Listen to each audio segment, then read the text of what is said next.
우리 옆에 분들 바라보시면서요, 이렇게 함께 인사하겠습니다. 미소와 함께 인사를 하셔야 됩니다. 함께여서 행복합니다. 네, 함께여서 행복합니다. 여러분은 죽음을 앞두고 계시다면 혹시요, 어떤 이야기를 마지막으로 하고 싶으실까요? 이어령의 마지막 수업이라는 책이 있습니다. 죽음을 마주하며 살아가는 이 시대의 지성인 이어령 선생님의 마지막 인터뷰가 김지수 작가의 언어로 적힌 책입니다. 이 이어령 선생님과 인터뷰를 진행하면서요, 이 김지수 작가는 이런 걸 느꼈다고 합니다. 선생님을 만날수록 자신이 점점 극대화되는 것처럼 느껴졌다고 합니다. 최대치의 나를 만나는 것 같았다라고 표현을 했습니다. 그리고 이 책을 이제 인터뷰를 하셨던 이어령 선생님께서는요, 이렇게 이야기를 하셨습니다. 여러분들은 제 마지막 목소리를 이 책에서 들으시고 사람이 마지막에 남기고 싶은 말에는 설령 잘못된 팩트가 있어도 진실성이 담겨져 있구나, 그렇게 생각해 달라고 부탁을 하셨습니다. 이 시대의 지성인 이어령 선생님이 죽음을 앞두고 마음을 다해 어떤 이야기를 했을까 궁금해지신다면 책을 한번 사서 보시면 좋겠는데요. 궁금해지시죠?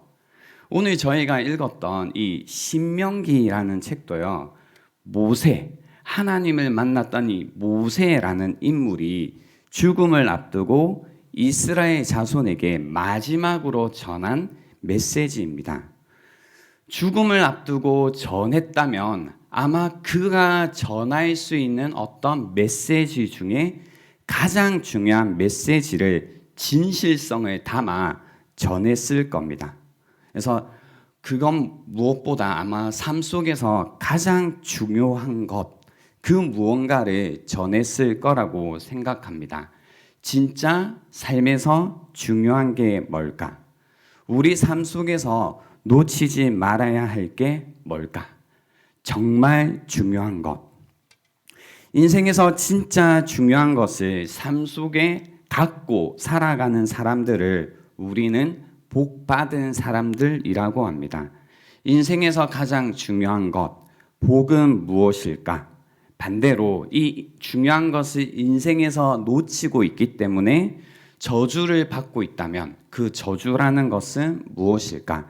오늘 저희가 함께 읽었던 신명기 30장 1절에 보면요, 내가 내게 진술한 모든 복과 저주가 내게 임함으로 내가 내 하나님 여호와로부터 쫓겨간 모든 나라 가운데서 이 일이 마음에서 기억이 나거든 이라는 구절이 있습니다. 내가 내게 진술한 모든 복과 저주라고 하는 것은요, 내용적으로 볼 때 신명기 28장에 잘 담겨져 있습니다. 근데 이 내용을 줄이면요, 무엇이 복이고 무엇이 저주인가? 복은 주님께 가까이 함이 복이고 주님께로부터 멀어지는 것이 저주입니다. 그래서 에덴 동산에서요, 아담과 하와가 하나님과 함께 있을 때 복된 상태였고, 죄로 인해 하나님으로부터 멀어졌을 때, 추방당했을 때, 쫓겨났을 때, 그것이 저주였습니다. 그래서 하나님과의 관계가 깨어지고 쫓겨난 자들이 되는 것이 저주의 상태라는 것입니다. 그래서 중요한 게 뭐냐면요, 하나님과의 관계라는 것이 중요합니다. 복과 관련이 있습니다. 여러분은 하나님과의 관계가 어떠신가요? 혹시 뭔가 팩트는 아니겠지만 심정적으로 그럴 때가 있거든요. 나는 뭔가 모르게 하나님과 멀어져 있다. 그래서 하나님과 관계가 깨어져 있는 것처럼, 그래서 쫓겨난 것처럼 살아가고 있다면 뭔가 저주의 상태에 내가 있다고 여러분이 인식하고 있으실 수도 있습니다. 오늘 본문에서 모세는 만약 이 언약 공동체가 그들의 역사가 아주 부정적으로 진행되어서 흘러가서 하나님께 순종하지 않고 하나님께로부터 돌아서고 그래서 소외되고 쫓겨난 자들로 살게 된다면, 그래서 수많은 축복도 경험하지만 저주를 경험하다가 결국은 저주의 상태, 바벨론의 포로로 끌려갈 경우를 생각하고 전한 메시지입니다. 깨어지고 쫓겨난 자가 된다면, 저주의 상태에 있게 된다면 그 상태에서도 소망이 있음을 전하고 있다라는 겁니다. 그래서 하나님과 관계가 깨어지고 쫓겨난 자가 되어 그때 이 일이 마음에서 기억이 나거든, 생각이 나거든 이라고 합니다. 기억이 나거든. 지금 우리로 치면요, 이런 표현이 될 겁니다. 뭔가 삶 속에서요, 다시 아무 생각 없이 그냥 되는 대로 지내다가 다시 인생의 큰 질문이 찾아온 경우라고 생각합니다. 내 인생이 왜 이럴까? 나는 정말 이렇게밖에 살아갈 수 없는가? 삶이란 무엇일까? 정말로 이 고통으로부터 벗어날 길은 없는가? 더 나은 삶은 정말로 없는 걸까? 인생은 이 고통에서 헤매다 가는 것일까? 라는 인생의 질문이 다시 찾아올 때 그렇게 기억이 나거든 이렇게 하라는 겁니다. 2절에 보시면 너와 내 자손이 내 하나님 여호와께로 돌아오라고 합니다. 돌아와. 그렇다면 3절에 보시면 내 하나님 여호와께서 마음을 돌이키시고 라고 합니다. 여기서 재밌는 게요, 너와 내 자손이 내 하나님 여호와께로 돌아와 라고 할 때도 수부라는 단어를 썼고요, 내 하나님 여호와께서 마음을 돌이키신다 라고 할 때도 수부라는 동일한 동사를 사용했습니다. 그래서 이 구절을 정리해 보면요, 우리가 돌아가면 우리에게 돌아오시는 하나님이라고 정리할 수 있습니다. 그래서 우리 인생 가운데 어떤 큰 질문이 찾아왔을 때 기억해야 되는 구절이 뭐냐면요, 우리가 돌아가면 우리에게 돌아오시는 하나님이라는 겁니다. 이 돌아오다라는 수부라는 동사를 조금 더 살펴보면요, 다섯 가지 의미가 있습니다. 첫 번째는 돌아오다라는 겁니다. 이전의 지점으로 돌아오다라는 뜻이 있고요. 두 번째는 정반대 방향으로 돌아서다라는 뜻이 있습니다. 세 번째는 변하다, 네 번째는 회복하다, 다섯 번째는 다시 하다, 그 다음은 행동을 바꾸다라는 겁니다. 돌아오다, 돌아서다, 변하다, 회복하다, 다시 하다, 행동을 바꾸다라는 겁니다. 그래서 우리가 돌아오면 하나님께서 우리에게로 돌아오신다라고 표현할 수 있습니다. 우리는 이 표현이 별로 감동이 안 되죠. 우리가 돌아가면 우리에게 돌아오신다라는 이 구절이 별로 감동이 안 됩니다. 왜냐면요, 한번 여러분 생각해 보세요. 여러분은 누가 여러분에게 돌아왔을 때 여러분이 돌아서는 게 쉬우신가요? 내가 돌아가면 누군가가 나에게 돌아오나요?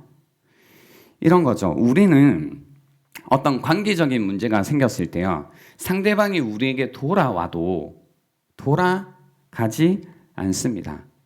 한 번 아니면 뭐예요? 끝까지 아니죠. 그래서 거의 요즘에 맺고 있는 관계들을 표현할 때 일회용 관계라고 하죠. 그러니까 한 번 끝나면 버립니다. 이제 이 관계는 더 이상 못 쓰겠어 하고 버리는 겁니다. 더 이상 덧대는 관계가 없습니다. 한 번 아니면 아닌 관계가 되죠. 그래서 관계 회복이 거의 불가능합니다. 마음이 어긋나면 상대에게 다가가는 것, 다시 돌아서는 것이 싫습니다. 어쩌면 괜히 접근했다가 다시 돌아섰다가 거절당할지도 모른다는, 다시 언제 이 사람이 돌아설지도 모른다는 두려움 때문일 수도 있습니다. 이와 다르게 하나님께서는 지금 뭐라고 말씀하시냐면요.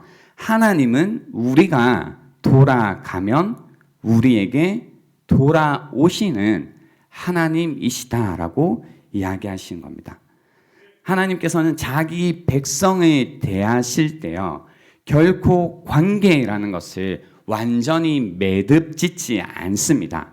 언제나 문을 열어두십니다. 그래서 사랑은 열린 문이라고 표현하는 겁니다.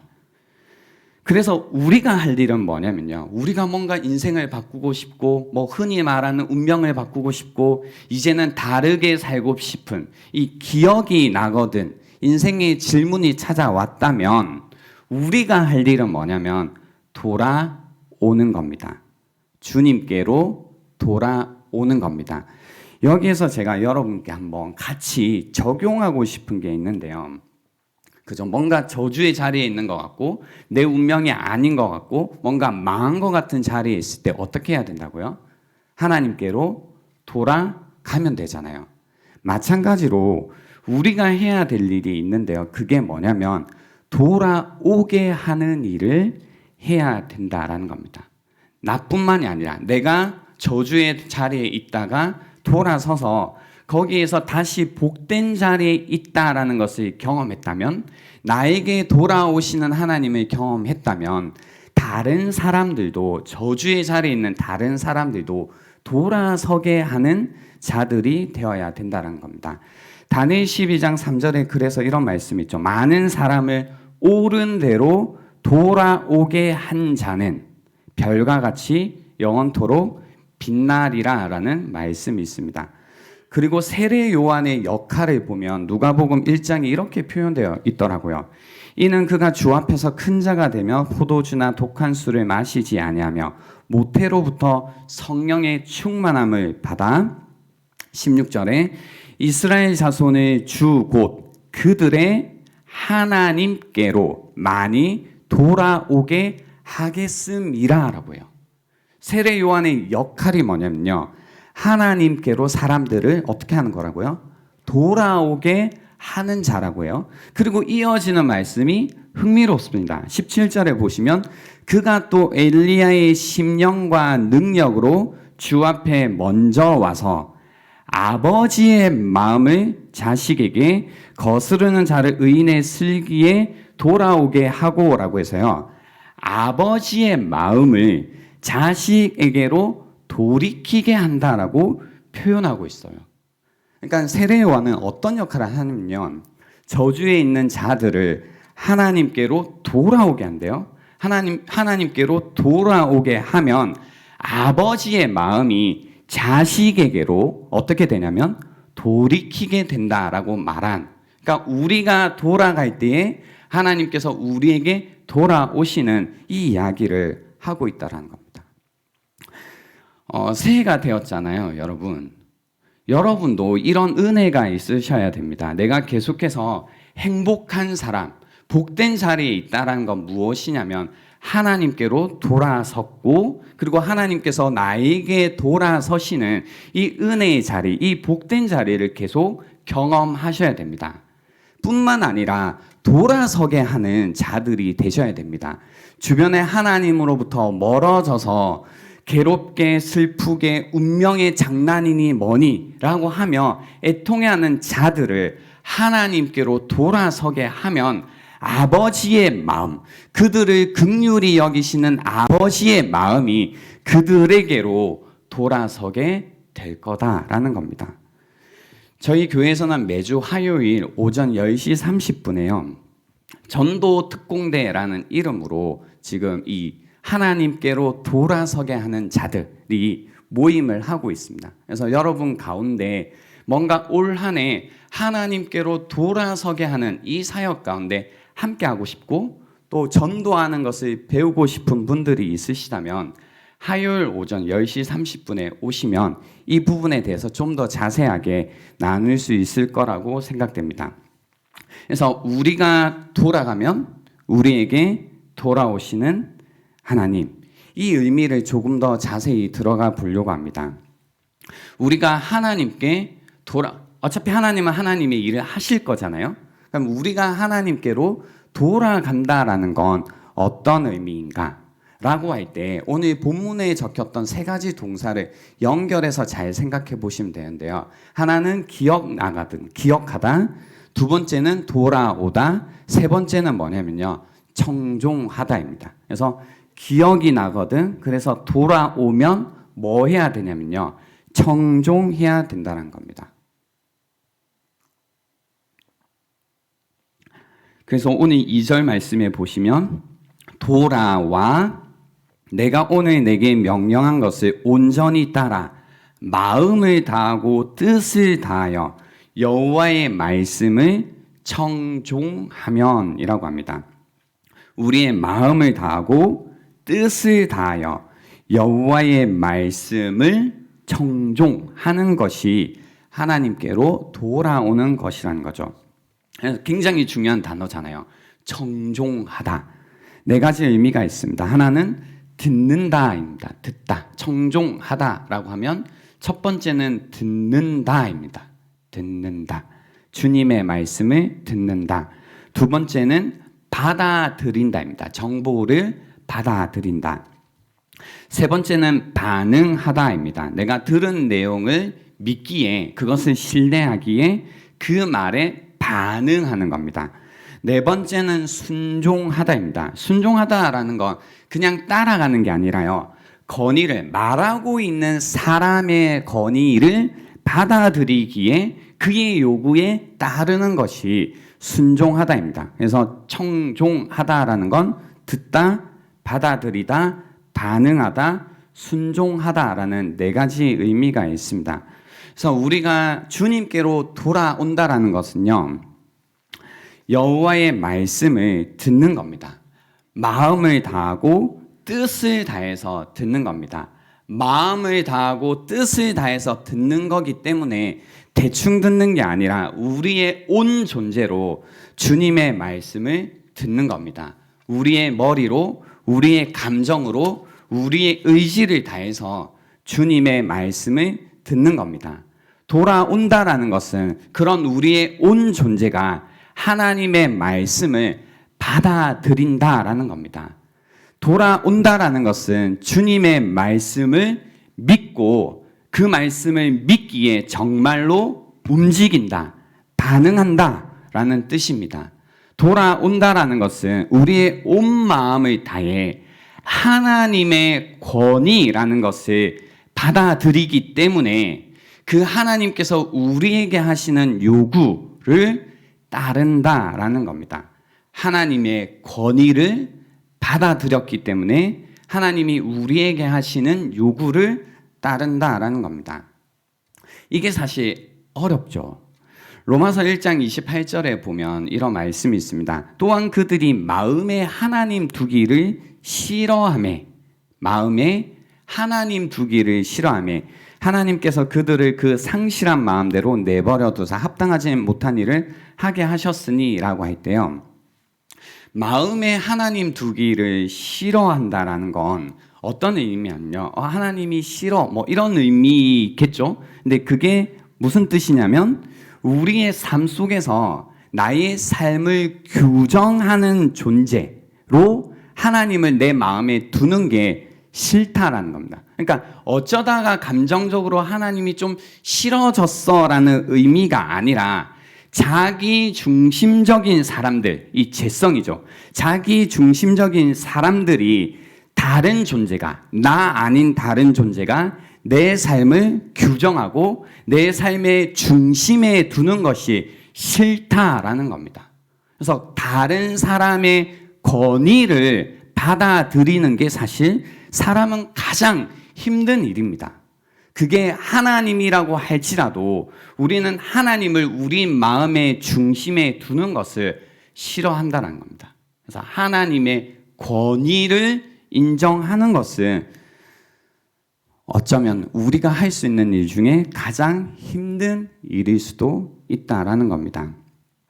어떻게 하면 하나님의 권위를 받아들이고 하나님께서 우리에게 요구하시는 것을 따를 수 있을까? 이 부분에 있어서는요, 하나님의 도움이 필요한데요.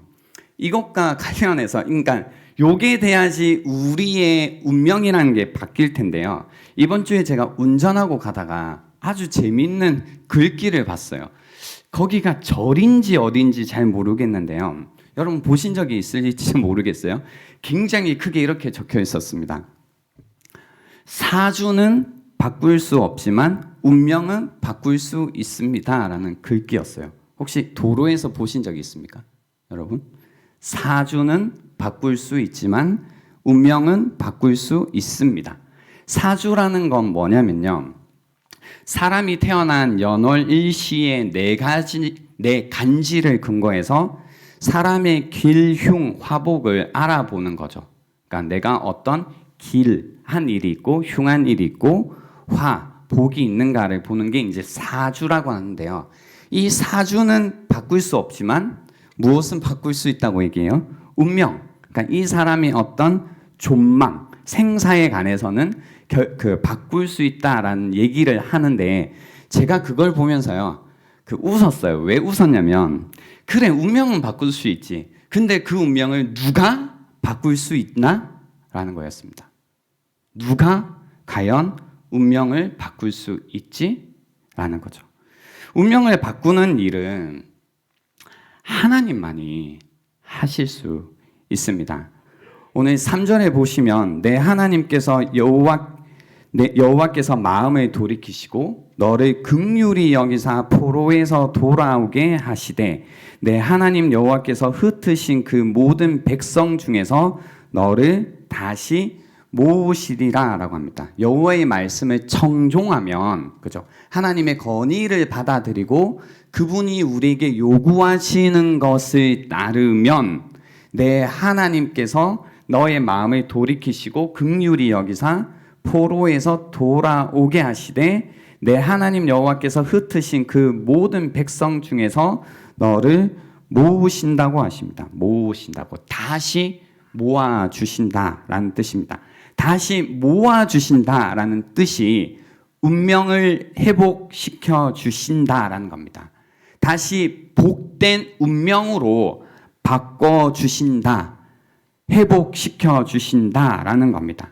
다시 하나님께서 우리를 긍휼히 여겨 주셔서 하나님과의 관계라는 것을 회복시켜 주신다라는 겁니다. 그래서 이어져 나오는 4절이 진짜 기가 막히는 표현입니다. 내 쫓겨간 자들이 하늘가에 있을지라도 내 하나님 여호와께서 거기서 너를 모으실 것이며 거기서부터 너를 이끄실 것이라 라고 합니다. 왜 이게 기막힌 표현이냐면요, 하늘가에 있을지라도 라는 표현은 진짜 멀리 있다라는 거예요. 진짜 멀어졌다라는 거죠. 근데 거기 있다 할지라도 어디서부터 모아주신다고 해요? 거기서 너를 모으신다. 거기서부터 너를 이끄신다라는 겁니다. 우리가 정말 먼 자리에 있다 할지라도 우리가 있는 그 자리로 주님이 찾아오셔서 우리를 이끌어 주신다라는 겁니다. 우리가 늘 들어왔던 우리를 찾아오시는 하나님이라는 이 복음의 메시지가 여기에 담겨 있다라는 겁니다. 그렇게 우리의 자리에 찾아오셔서요, 우리의 운명을 회복시켜 주시는데요.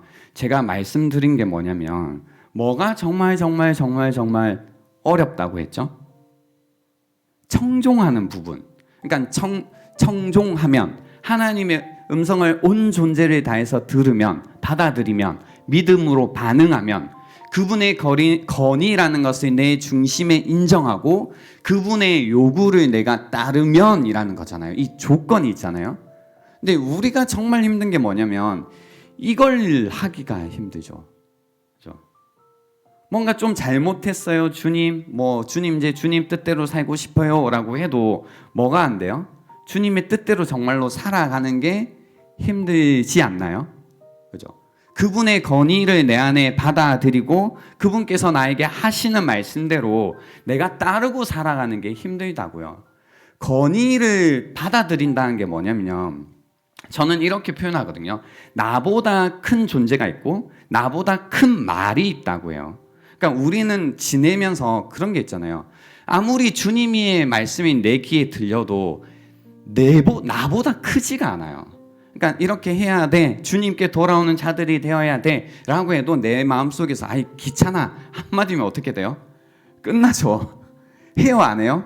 안 하시잖아요. 아이 그 뭐 힘들게 굳이 그래야 되나? 라는 한마디만 나오면 그 말의 권세를 가지고 건의를 가지고 내가 주일에 들었던 목사님의 그 귀한 모든 말씀도 주님의 말씀이 어떻게 돼요? 다 날려버리잖아요. 그죠? 여전히 내가 크고 내 안에 있는 나의 말이라는 것이 너무나 크다라는 겁니다. 피곤하다 한마디면 굳이 그렇게까지 살아야 되나? 라는 한마디면 야 너는 어떡하려고? 너는 돈 안 버니? 너는 그렇게 살면 되니? 라는 내 안에 있는 내 말 한마디면 내가 읽었던 주님의 말씀, 내가 들었던 주님의 그 모든 말씀들이 다 날아가 버리는 것. 여전히 주님의 건의가 내 중심에 없다라는 이야기죠. 그래서요, 이 문제를 해결하기 위해서 오늘 6절의 말씀에 보시면 주님이 직접 우리 안에 이 해결책을 만들어 주십니다. 내 하나님 여호와께서 내 마음과 내 자손의 마음에 무엇을 베푸사? 할례를 베푸사 너로 마음을 다하며 뜻을 다하며 내 하나님 여호와를 사랑하게 하사 너로 생명을 얻게 하실 것이다 라고 말씀해 주십니다. 하나님께서 우리 안에 도저히 되지 않는 이 마음에, 우리 중심에 모셔드려지지 않는, 변하지 않는 이 마음에 할례를 행해 주시겠다라고 약속해 주시는 겁니다. 할례라는 것은 의식입니다. 이스라엘이 하나님과의 언약 관계 속에서요, 하나님께 순종하기로 헌신할 때 행하는 의식입니다. 순종하기로 헌신할 때 행하는 의식입니다. 그래서 이제 주님의 말씀대로 살겠다고 내가 약속할 때 하는 의식이 할례라는 겁니다. 갈라디아서에 보면 그래서 내가 할례를 받는 각 사람에게 다시 증언하노니 그는 율법 전체를 행할 의무를 가진 자다라고 합니다. 그러니까 할례를 행했다라는 건 뭐냐면 주님의 율법을 지킨다라는 겁니다. 내가 이제 이 율법을 지키며 살겠다라는 거죠. 그래서 언약을 지키는 것, 순종하겠다라는 건데요. 그래서 할례는 사인 같은 겁니다. 근데 언약을 지키지 못하는 내가 사인을 하고 있는 거죠. 그렇죠?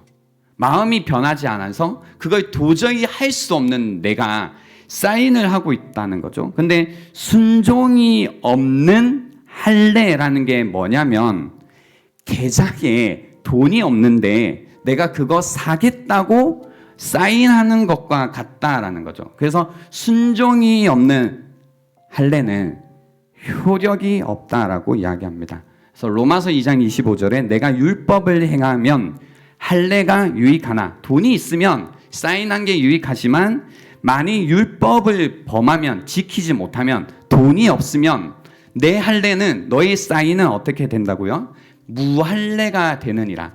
의미가 없다라고 이야기하시는 겁니다. 그러니까 뭐가 필요한 거죠? 이 안에 이걸 정말로 지킬 수 있는 계좌에 돈이 필요하다라는 이야기를 하시는 겁니다. 그래서 주님께서요 우리에게 너 안에 마음의 할례를 행해 주시겠다라는 겁니다. 하나님을 마음에 두기에 싫어하던 우리가 하나님께서 우리 마음의 할례를 마음을 변화시키심으로써 성령께서 우리 마음 가운데 새로운 마음을 주심으로써 하나님께 기꺼이 순종할 수 있는 자들로 되게 해 주신다라는 겁니다. 그래서 하나님을 마음에 두는 것을 좋아하는 자들로 만들어 주신다라는 겁니다. 하나님이 우리 마음에 계신 것이 좋기에 순종하는 것이 억지로 하는 것이 아니라 기꺼이 하는 일이 되게 하신다라는 겁니다. 그래서 우리의 유일한 소망은 뭐냐면요, 이 시간에도요, 하나님 우리의 마음을 변화시켜 주십시오. 나의 마음 가운데 성령으로 새롭게 주셔서 마음의 할례를 행해 주시고 주님을 내 마음에 두기를 기뻐하는 자가 되게 해 주십시오라는 기도가 바로 여러분을 하나님께로 돌아가게 하는 힘이 되는 기도가 될 거다라는 겁니다. 그래서 가만히 계시지 마십시오. 주님께 돌아갈 마음이 생길 때까지 기다려 볼래 하시지 마시고 주님 내 마음의 할례를 행하사 다시 주님을 내 마음에 두기에 기뻐하는 자 되게 하여 주시고 주님의 뜻을 행할 수 있는 자 되게 해 주십시오. 내 마음을 오늘 이 시간 새롭게 주셔서 주님께 돌아가는 시간, 주님이 나에게 돌아오시는 시간, 그래서 다시 한번 내 인생이 복된 자리에 서 있는 이 시간이 되게 해달라고, 다시 내 마음을 다하여 하나님 여호와를 사랑하게 하사 생명을 얻는 이 밤이 되게 해달라고 기도하는 이 시간이 되면 좋겠습니다. 이 시간 우리 함께 찬양하고 기도할 텐데요, 그러한 고백을 했으면 좋겠습니다. 주님, 제 마음에 선한 마음이 하나도 없습니다. 저의 마음 가운데 주님의 마음을 달라고 우리 간절히 함께 찬양하고 기도하도록 하겠습니다.